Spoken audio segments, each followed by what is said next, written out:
iced vanilla latte by me. So if I'm not using local grinds, I like... We really got Bryce Harper teaching you how to make lattes before the Blue Jays signed anyone of relevance.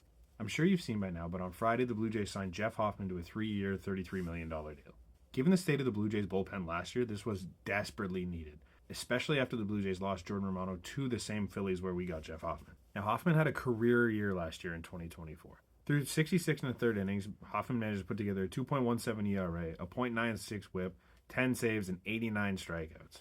He went on to solidify the back end of a Phillies bullpen that went on to win the highly competitive NL East and take them to the playoffs.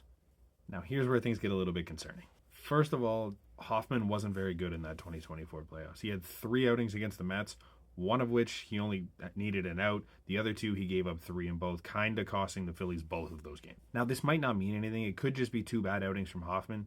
It's really nothing you can say without a bigger sample size. The bigger concern is Jeff Hoffman's initial deal with the Baltimore Orioles. The Orioles offered Hoffman more money, but they backed out after a physical revealed damage in his throwing shoulder. Now, these things happen. We've seen it with guys like Carlos Correa, and Carlos Correa has gone on and he's been fine in the years that he's been with Minnesota, so it may not be much of a concern. With that being said, Jeff Hoffman also had a deal with the Atlanta Braves that fell through for the exact same reason. At the end of the day, it's still a 3-year deal, and if in this first year Hoffman has some issues with that shoulder, you can get away with it because you have him under contract for 2 more years.